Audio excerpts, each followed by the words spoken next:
abi ben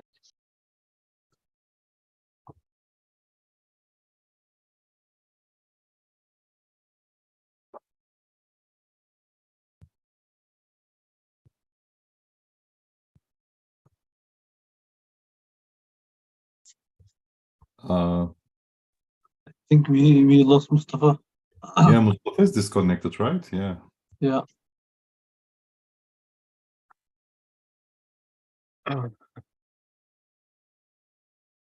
I was just pondering on how we are creatures of habit. And we get used to things. And when I heard Mustafa's voice and then your voice, Harun, it's just, you feel at home. Right, you feel that you've come home because these voices are, become part of your whole life experience, and you get used to them. And when you hear them again, you're happy. And we have to learn to detach, actually, I see your point. Yeah, that's right. Rather than to get more and more attached. We need to see things transparently, I think, and it's not easy. There was a quote, I don't remember, one of the thinkers, they say, if detachment is painful, that means you are really attached to something. Yes. But at the same time, I guess if we love things and like things for the sake of Allah, inshallah, they won't be. Yes, it'd be easier. For yeah, nothing. absolutely. And actually ties to our topic pretty well, I think. Really?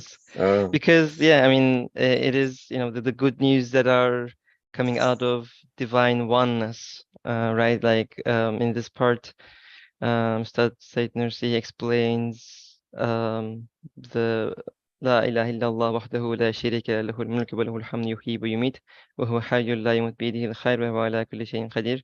And like it's different words. They're all about like pointing to divine oneness, but at the same time, like what good news we can get out of them. So inshallah we can start, and that hopefully it gives us that sense.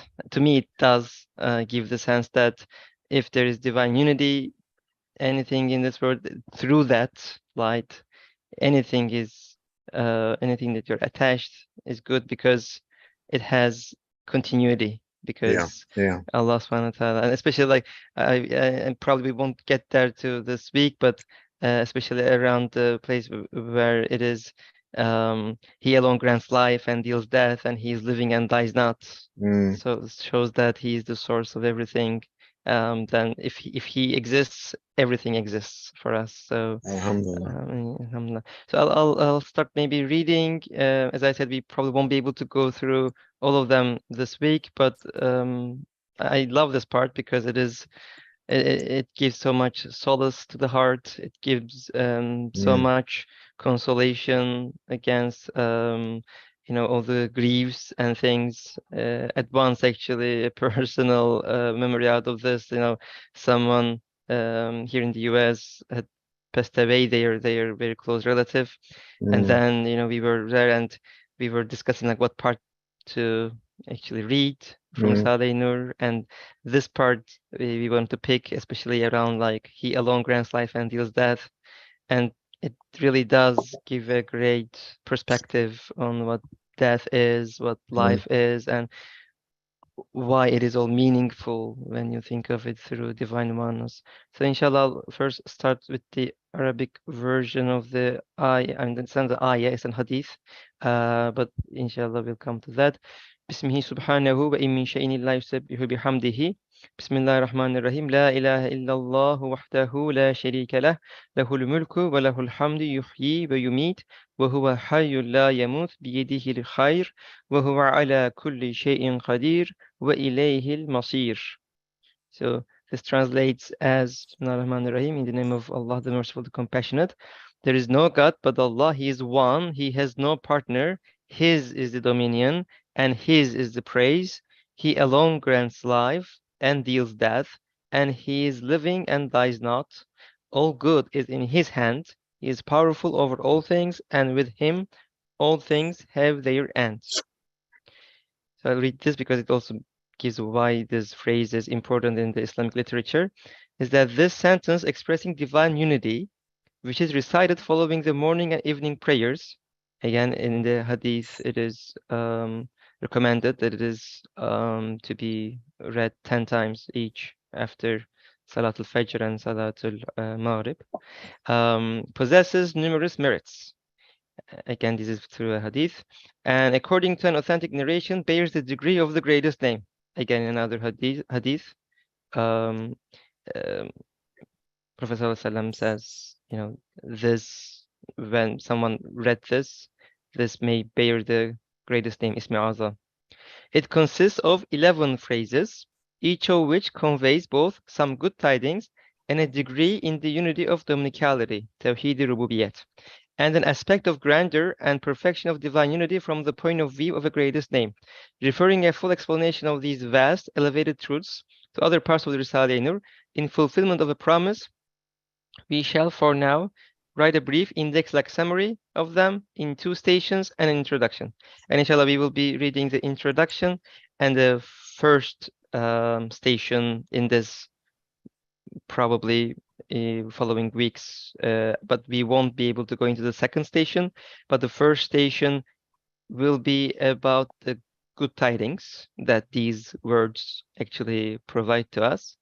The second station, you know, if our listeners are curious, they should go and read that second station, which is more about actually how these phrases show and prove the oneness of the Creator. So, but first, we will inshallah focus on the first one for the series, inshallah. So I'll start from the introduction, the Muqaddimah. Bismillahirrahmanirrahim. Be certain of this, that the highest aim of creation and its most important result is belief in God. The most exalted rank in humanity and its highest degree is the knowledge of God contained within belief in God. So belief in God is iman billah. Knowledge of God is ma'rifatullah, right? Knowing Allah. Contained within belief in Allah. The most radiant happiness and sweetest bounty for jinn and human beings is the love of God, love of Allah, muhabbatullah, contained within the knowledge of Allah, ma'rifatullah. And the purest joy for the human spirit and the surest delight for man's heart is the rapture of the spirit contained within the love of Allah, within the muhabbatullah. Yes, all true happiness, pure joy, sweet bounties, and untroubled pleasure lie in knowledge of Allah, ma'rifatullah, and love of Allah, muhabbatullah. They cannot exist without them. The person who knows and loves Allah Almighty may receive endless bounties, happiness, light, nur, anwar, and mysteries, asrar, mysteries. While the one who does not truly know and love him is afflicted spiritually and materially by endless misery, pain, and fears. Even if such an impotent, miserable person owned the whole world, it would be worth nothing for him, for it would seem to him that he was living a fruitless life among the vagrant human race in a wretched world without owner or protector. Everyone may understand just how forlorn and baffled is man among the aimless human race in this bewildering, fleeting world if he does not know his owner, if he does not discover his master. But if he does discover and know him, he will seek refuge in his mercy and will rely on his power. The desolate world will turn into a place of recreation and pleasure. It will become a place of trade for the hereafter. So inshallah, stop here because I think we probably have to go through these terms, especially in this first paragraph. There is almost this chain. We could even, I think, draw this in maybe in concentric circles, I would imagine. But there is this concept of iman billah. Maybe this is the first step we can discuss. And then the most exalted rank in humanity and its highest degree is the knowledge of Allah contained within belief in Allah, right? So ma'rifatullah, it says it's within, contained within the iman billah. And then the most radiant happiness is love of Allah, muhabbatullah, contained within the ma'rifatullah. So I think this is if we should see these as steps or some concentric circles, like, but maybe how this journey takes place.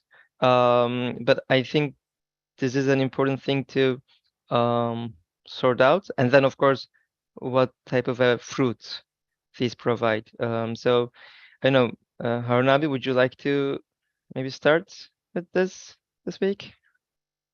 Assalamu alaikum, everyone. Alaikum salam wa rahmatullah. There are lots to talk, Mustafa, I think here.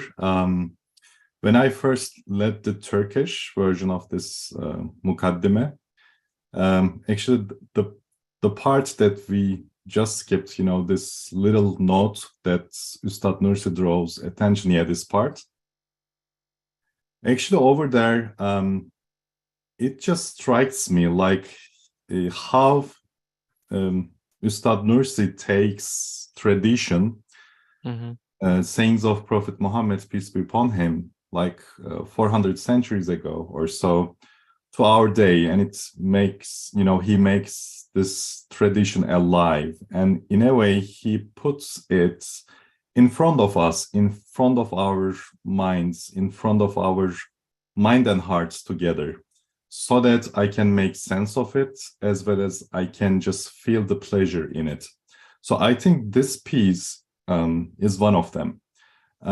Obviously, he just refers to the hadiths, and many hadiths maybe narrated, about these 11 words, which obviously talks about Tawhid, the very core of Islam, right?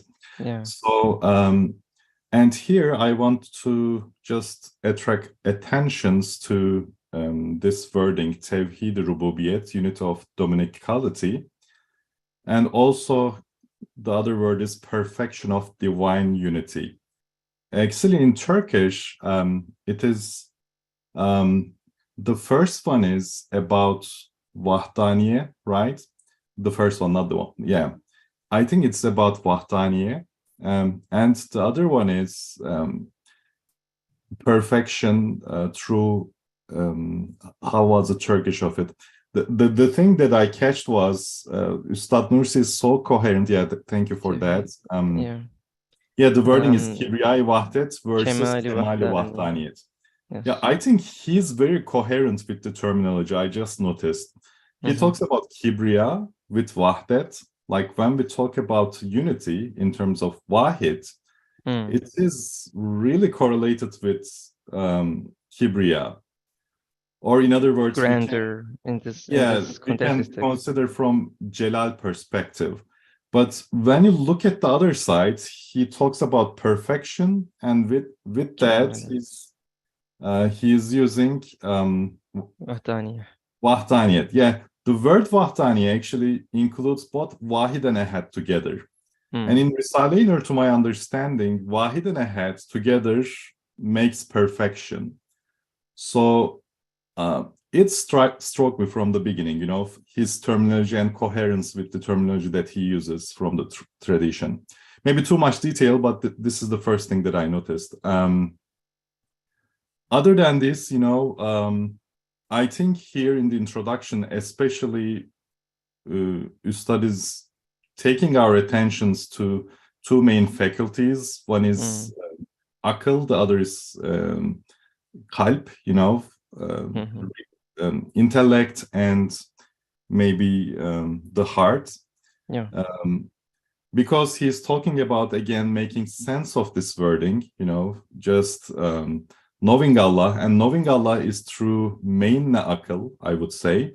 Then he goes all the way to the pleasure side, which is a sense of heart, I would say.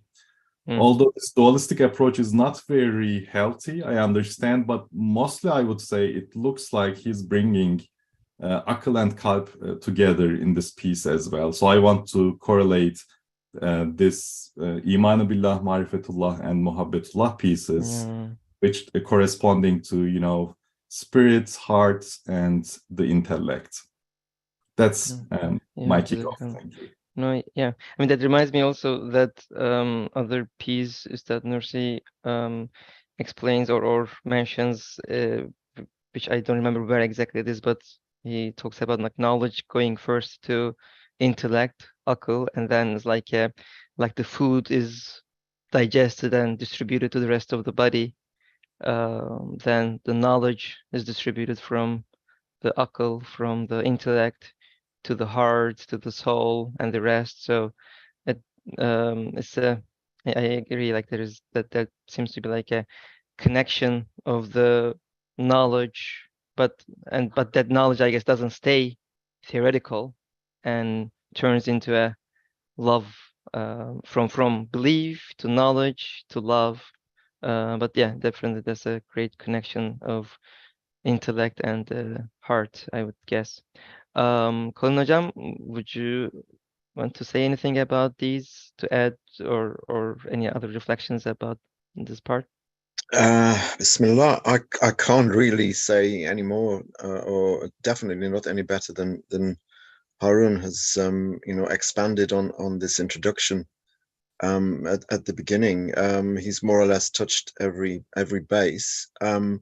It's again, it's amazing that in such a short introductory section of a treatise which is about the different facets and aspects of belief and unity in particular, the actual opening paragraph is really an epitome of unity, because it takes those aspects and facets and it brings them together. As you've already said, you know, it's addressing the heart and the intellect, the spirit, the soul. It's addressing the whole human being, the united human being, not the fragmented human being of modernity. It's addressing the whole holistic human being, the believing human being. And in doing so, it is touching every base. It's talking about creation is meaningless without belief. That's the highest aim of creation. The most important result is belief, but he doesn't just stay with belief. He's saying that belief actually makes humankind human, and the highest degree of humanity is believing humanity. And also that belief incorporates knowledge. Without belief, knowledge is useless. Without knowledge, belief is pointless and futile. So again, we are sort of looking at unity here. We're looking at a whole, which is much more than just the sum of its parts. Then it talks about the knowledge of God also should lead to the love of God, because without love, knowledge really is barren. Knowledge doesn't produce anything. But with love of God, which should, you know, follow on as a corollary of knowledge, that love will produce, and it actually will push us to greater knowledge. Again, I'm not sure which is the you know, which is the chicken and which is the egg in these binaries here, because we have knowledge. Belief has to be based on knowledge, but belief will also push us to greater knowledge. Similarly, knowledge should imbue us with love, but love will also push us to gain more knowledge. And then, of course, he talks about the spiritual rapture. You know, the purest joy within the love of God is the rapture that the spirit undergoes. You know, love is not something sterile. Love is something which moves the spirit and which sort of to innovate the whole human being. So, you know, without knowledge, belief is futile. Without belief, knowledge is futile.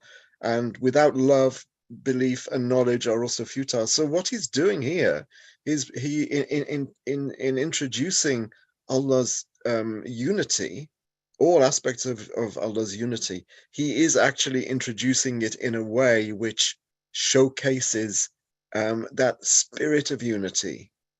Because every sentence here is a sentence that is conducive to unity and Yeah. illustrative of unity. Yeah.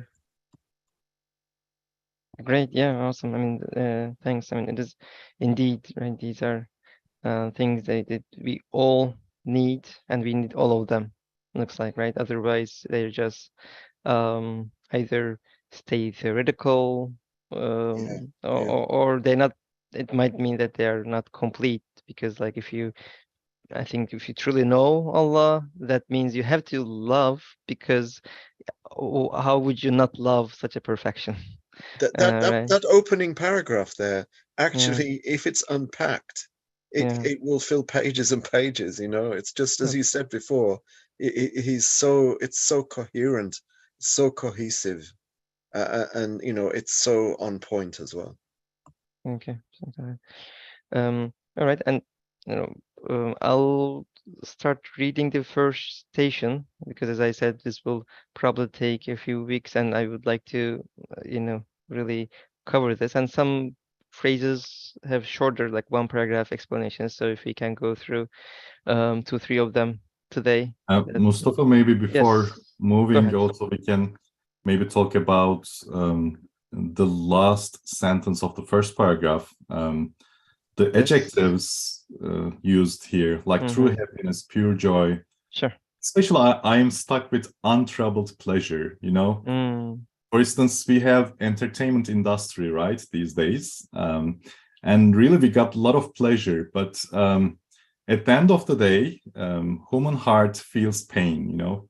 And I think when we decode what's going on, most likely the pleasure I had doing something like watching a movie, which is really good and fine to the levels. But at the end of the day, everything is mixed in this world and looks like I will have pleasure but trouble at the same time. Most likely, some part of me will get hurt, you know, from what I'm doing with respect to pleasure. But here, I like the definition of the untroubled pleasure here. I would say nobody is hurt believing in transcendent God. You know, nobody is hurt, or none of our faculties will be hurt or troubled with belief, poorly belief. It does help. Even I remember the quote from Pascal.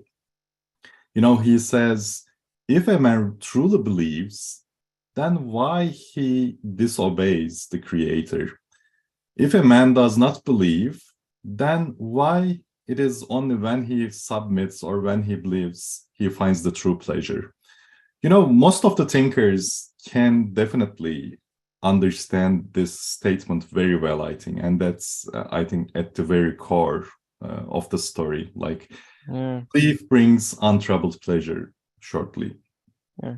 No, yeah, that's actually a great point that you brought up, because I was thinking of this when I was first reading this, and I forgot to even mention.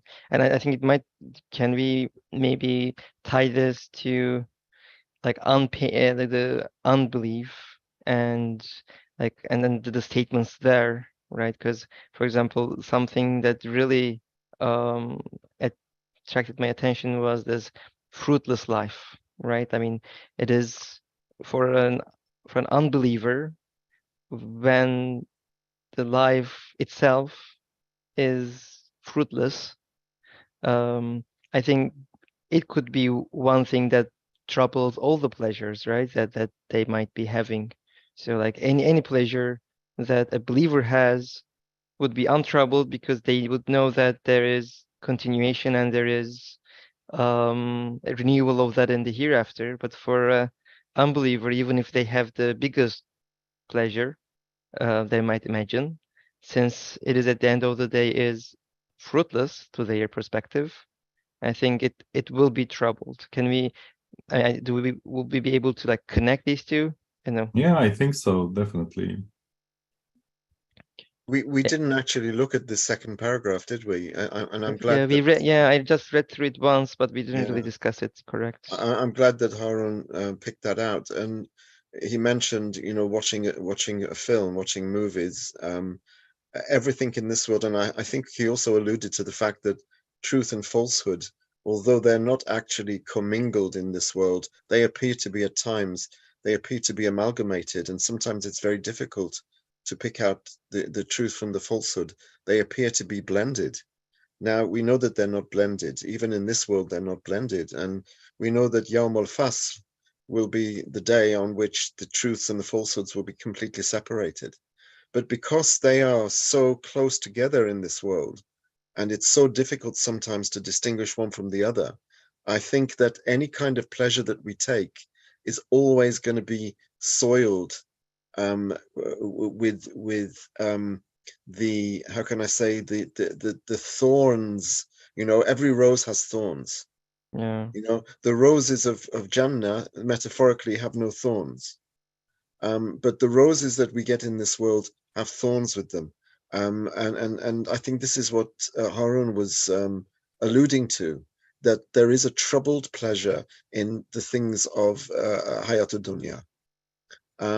You know, with the best will in the world, if someone makes a really, really good film, unless they are making it from an absolute position of Iman, that film is going to contain things which will not resonate with our spirits. This is how this world is, and it's like that for a reason. So this untroubled pleasure point was a very important one, I think, and it does relate to this second paragraph, which again is very, very full. Agreed. And maybe I can read that second paragraph again, and then Please, yeah. and so that we can, if we have additional thoughts, we can share those before we go into the next.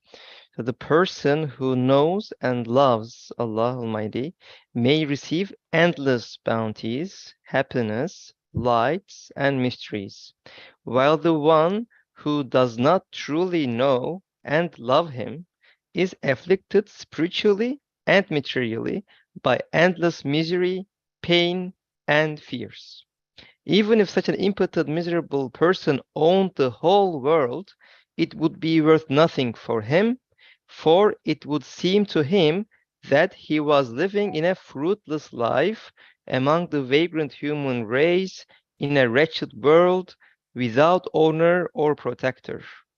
Everyone may understand just how forlorn and baffled is man among the aimless human race in this bewildering, fleeting world if he does not know his owner, if he does not discover his master.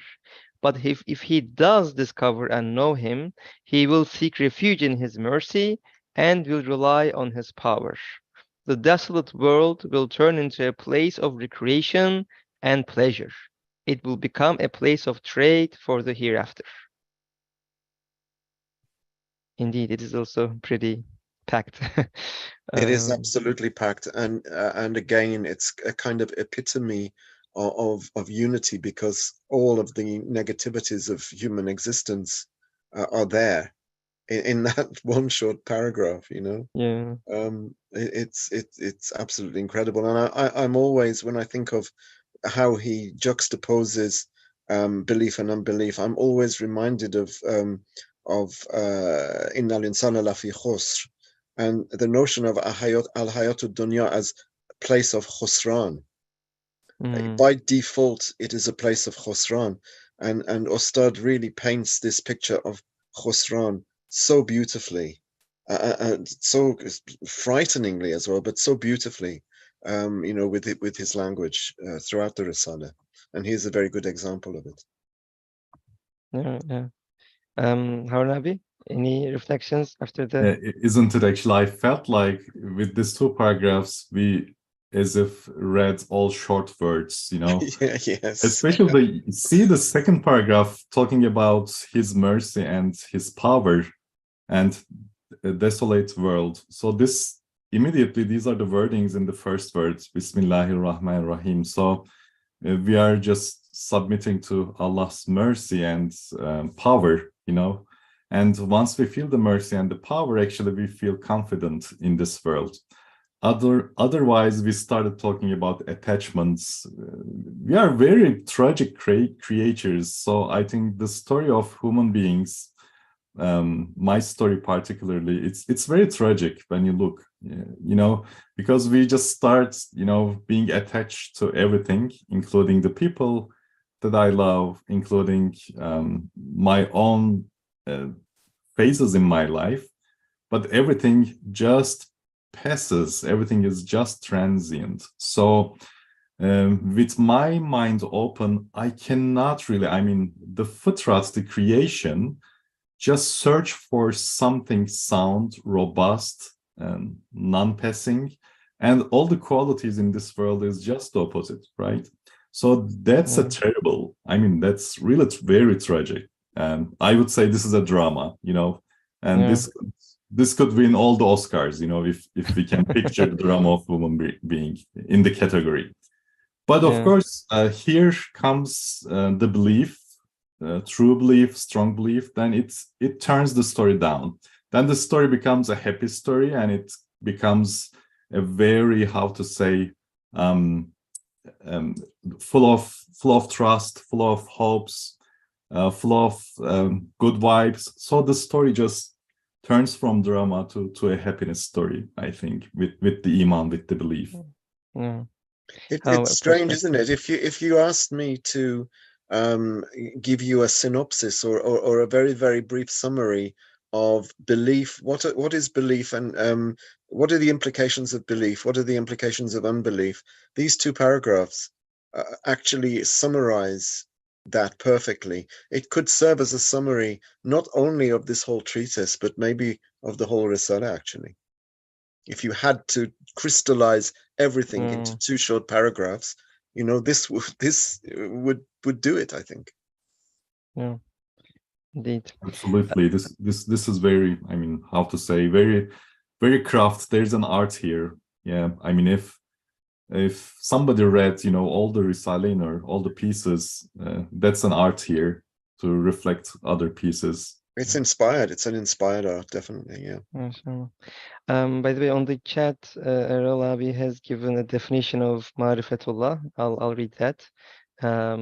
Knowledge of God, Marifatullah, knowledge that increases one's continued awareness of love, fear, awe, and gratitude for, and overall submission and connection to God.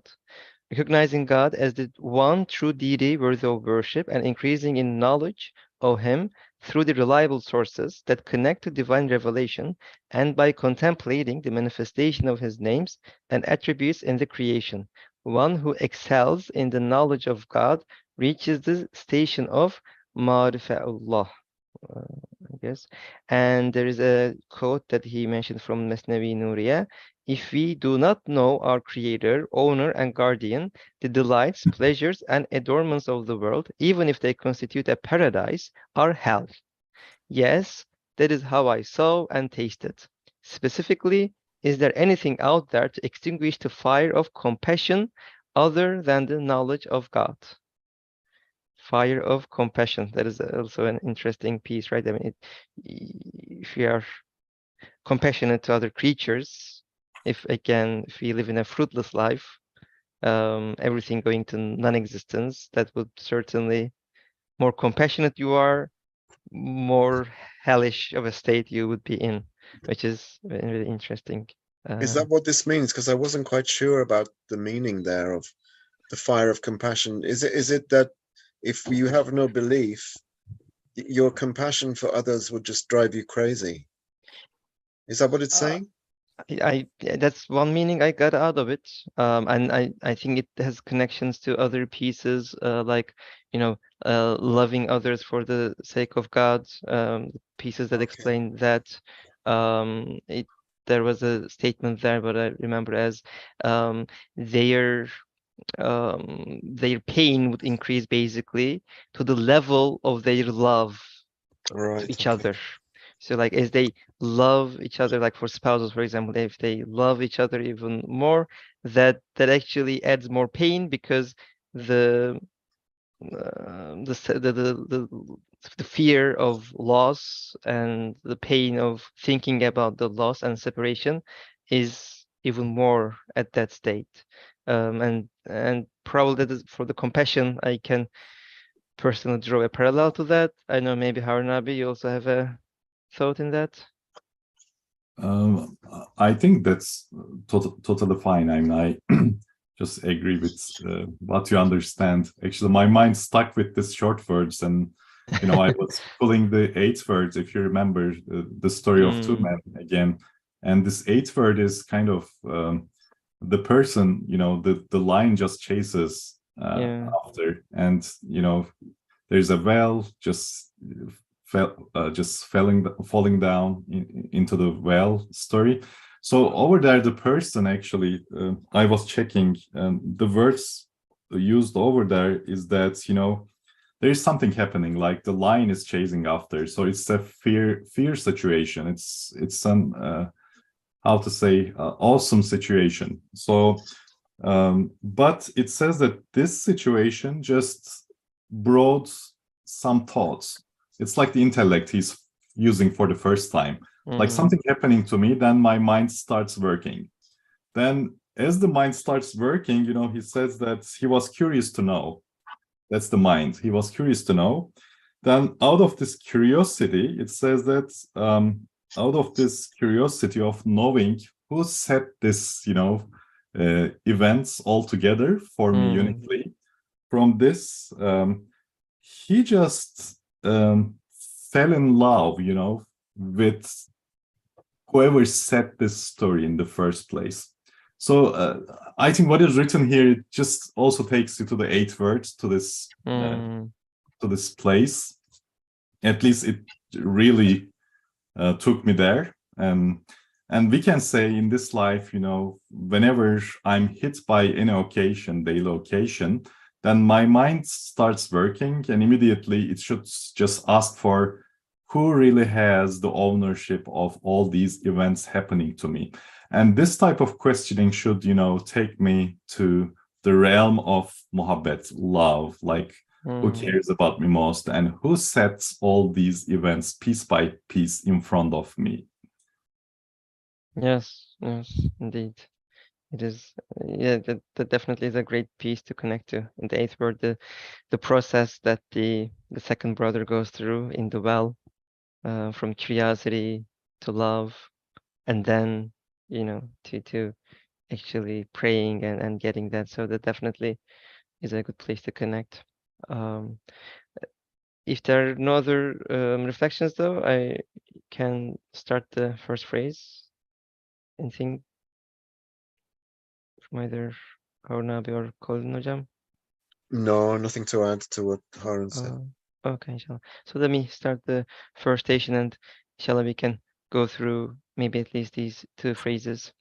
Each of the 11 phrases, the first station, each of the 11 phrases of the above mentioned sentence, affirming divine unity, contains some good news. And in the good news lies a cure, while in each of those cures, a spiritual pleasure is to be found. The first phrase, there is no God but Allah. La ilaha illallah. This phrase conveys the following good news to the human spirit, suffering as it does countless needs and attacks of innumerable enemies. On the one hand, the spirit finds a place of recourse, a source of help, through which is opened to it the door of a treasury of mercy that will guarantee all its needs. While on the other, it finds a support and source of strength, for the phrase makes known its creator and the true object of worship, who possesses the absolute power to secure it from the evil of all its enemies. It shows its master and who it is that owns it. Through pointing this out, the phrase saves the heart from utter desolation and the spirit from aching sorrow. It ensures an eternal joy, a perpetual happiness. So I would like to ask about these two concepts. One is, I think, two wings of the human condition, maybe we can say, which I think with the short words, I think it kind of is connected, I would imagine. But one is suffering, it like suffering as it does countless needs, when it does have countless needs, and attacks of innumerable enemies. So like there are countless needs and innumerable enemies, and then to these two wings, what I see here is like one is a source of help, the door of a treasury of mercy, and the other is a point of support, a source of strength against all its enemies, or evil of all its enemies. Would you like to maybe expound or reflect upon these two? Like what I think these are what we call ajz and fakr, right? The impotence of human condition, as well as their, I think, needs, or their powerlessness. Well, impotence is powerlessness, and the other is, I guess, poverty. Um, is there another way to say that here, or any other reflections from either Harun abi or Kulin Hocam?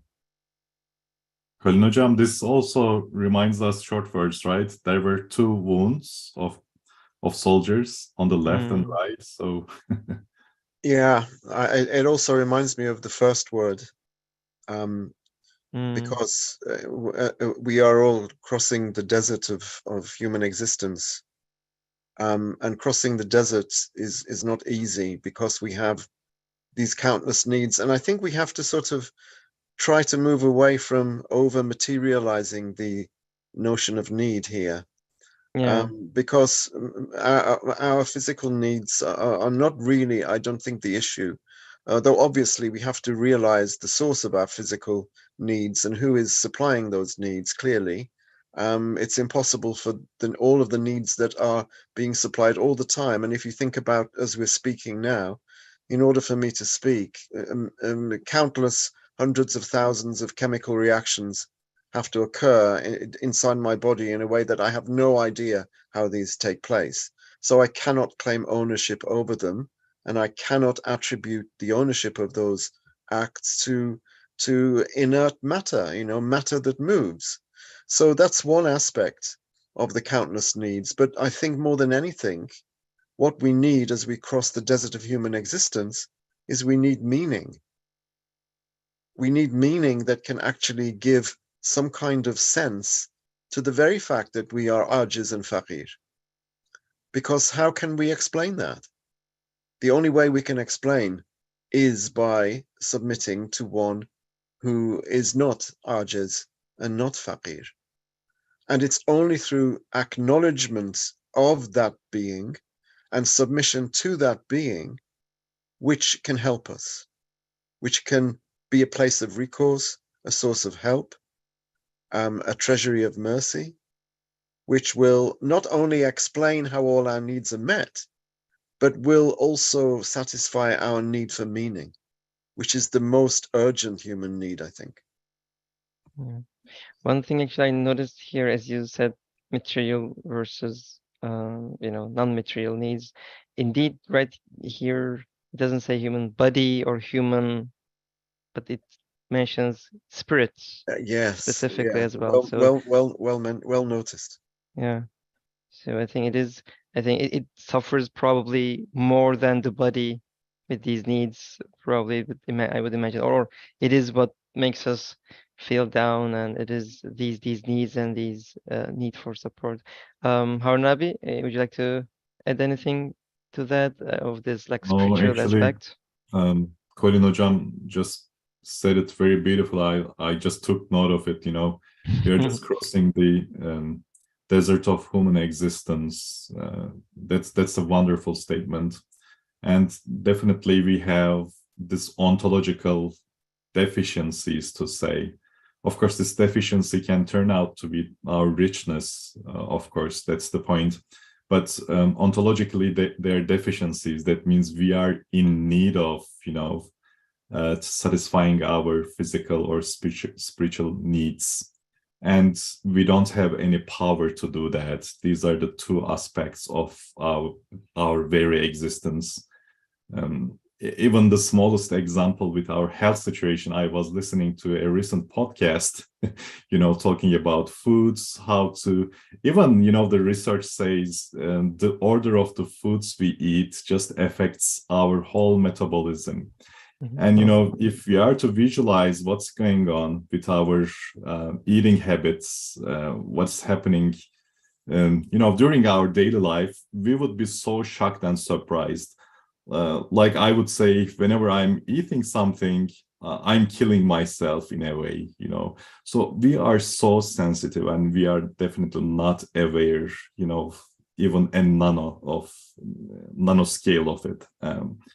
But when we are aware, we will feel that we are really weak, and we are really, really short of satisfying our any minute needs in front of us. That's our existence. And it's only La ilaha illallah, just submitting to all knowing, all power, having all power creator. Otherwise, nothing will going to just satisfy our thirst, Yeah. And inshallah, I'll read the second one too, and then I would like to also connect them as well to some level if we can, because they are similar phrases, right? And inshallah, maybe we might not have time for the third one, but these three especially are very similar in the sense that there is no God but God. He's one. He has no partner, right? I mean, there are somewhat similar, but at the same time they are different. And inshallah, as I read through them, I'll inshallah ask you what differences or subtleties there are between them. But maybe I can read the second one and we can connect it to the first, and then also discuss that before we end. Inshallah, we have like 10 minutes or so to go.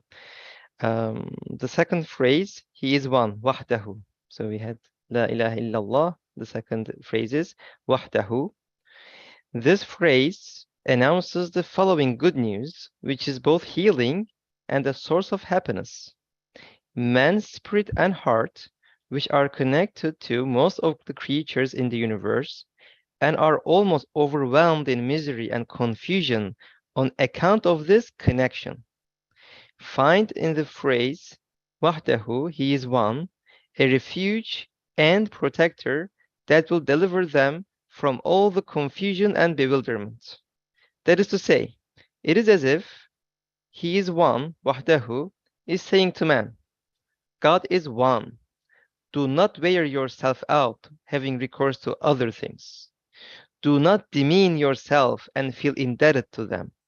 Do not flatter them and fawn on them and humiliate yourself. Do not follow them and make things difficult for yourself. Do not fear them and tremble before them. For the monarch of the universe is one. The key to all things is with him. The reins of all things are in his hand. Everything will be resolved by his command. If you find him, you will be saved from endless indebtedness, countless fears. Actually, there's one phrase missing here, I guess, from the Turkish. If you find him, you found everything you were looking for, I think is the phrase that is missing. And you will be saved from endless indebtedness, countless fears. Onu bulsan her matlubunu buldun. You found all of your requests, all of your desires. You will be saved from endless indebtedness, countless fears. So I think this is again, I love this part, this statement.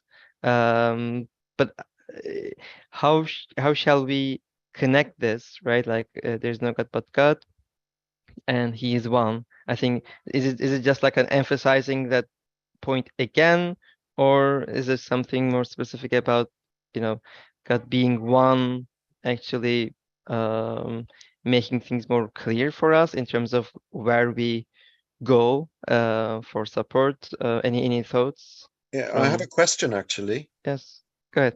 In wahdahu, when we say wahdahu, are we? Is this an indication of both ahad and wahid?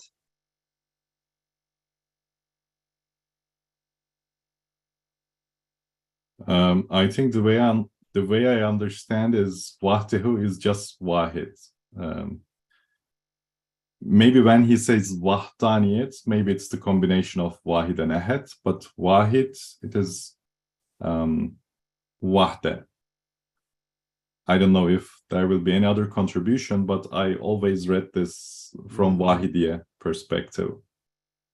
Because Wahda on its own is unity, but is it definitely only Wahid? Wahidiyya? I can't really tell from the actual paragraph because, I mean, from one aspect, yes, it does look as though we're talking about Wahidiyya here because of just the tone of the the phraseology. Yeah. But like, I don't know if it will make it any more help, but like in the Turkish, at least, Said Nursi uses the Turkish word for one, bir, or birdir, right? Like he uses not the Arabic wahid or ahad, but I think the number one in Arabic is wahid, but I think probably if it's numerical, then it doesn't seem really to fit. Because a wahid we can say numerical. There is not more than one God. And maybe it is because there is only one God. There is only one place that you can have recourse to. There is only one source of existence that you can be indebted to. There is only one that you should follow. There is only one that you should fear.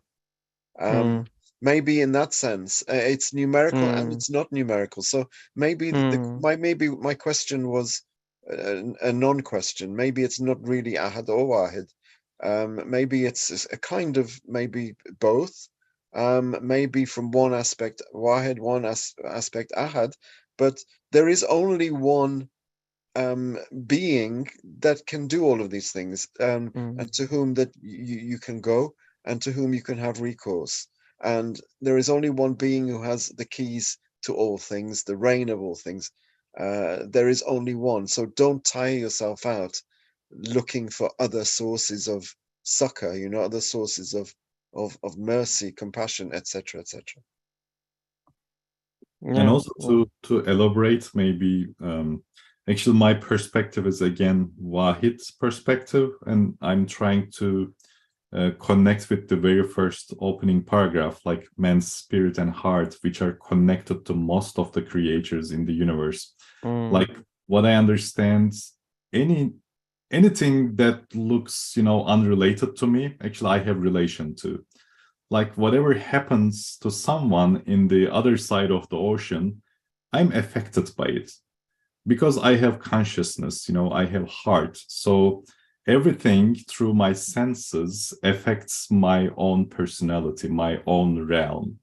So in this sense, I'm very scattered. I'm like the whole world itself. Since I'm very scattered and, this scatteredness should be unified. So that's my understanding of Wahid.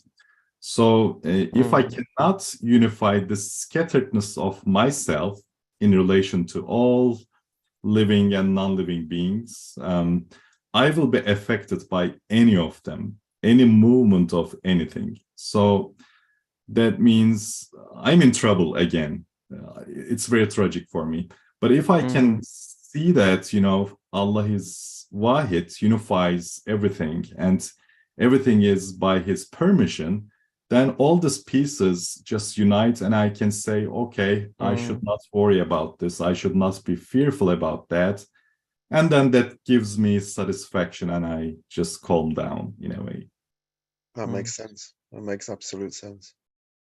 Yeah. So can we say that like it is like the human spirit is this, it's, as you said, scattered, right? Within that multiplicity, there is that feeling of like, it's almost also mentioned here, like overwhelming. Yeah, we are thinking of child, thinking of profession, thinking of tomorrow, thinking of my youth going away, so climate change, right? Climate Anything, change, right? there's a war going on, there is suffering over there. So we receive all these, I guess, like on top of, I guess, in the first phrase we talked about like humans, spirits own weakness, but or ajz, or we are on fakir personally, but also we receive all these. I think here, like we are connected to the most of the creatures, and we receive all their sorrows as well, which could overwhelm us. exactly. I think, Isn't it even Ustad Nursi mentions this personally, like whatever happens to a Muslim specifically, let's say, he feels in his heart something like that. Yeah. We're also fragmented, aren't we? We're taught to be fragmented. We're encouraged to be fragmented. Even knowledge is shown to be fragmented, or there's this drive to fragment everything, to disunite everything, actually. So I think, yes, Wahid here makes more sense. I see that now. Assalamu alaikum. Colin Hocam, I looked at the Arabic translation, first translated from Turkish to Arabic. It says, "Inna Allah wahidun ahad." So both, yeah, he used both. So he prefers to use both. I understand it is including both wahidiyya and ahadiyya, and inward and outward spheres.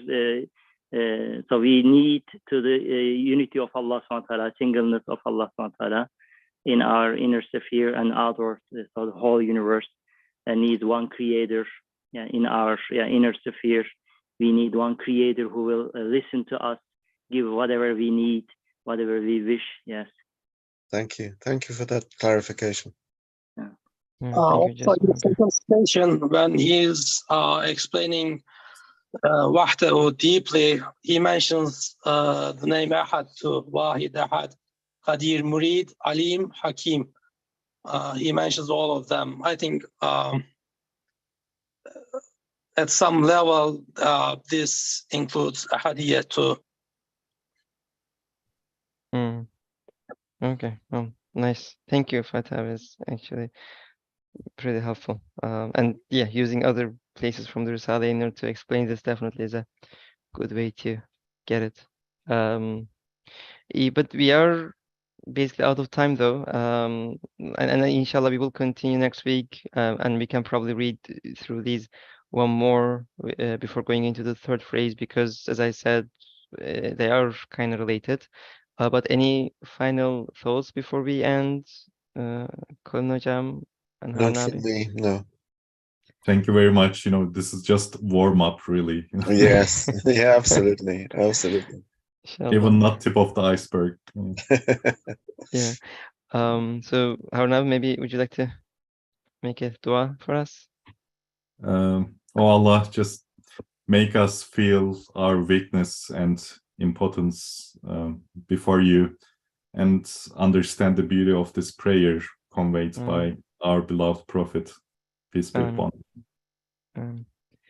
سبحانك لا علم لنا إلا ما علمتنا إنك أنت العليم الحكيم وآخر دعواهم الحمد لله رب العالمين. الفاتحة.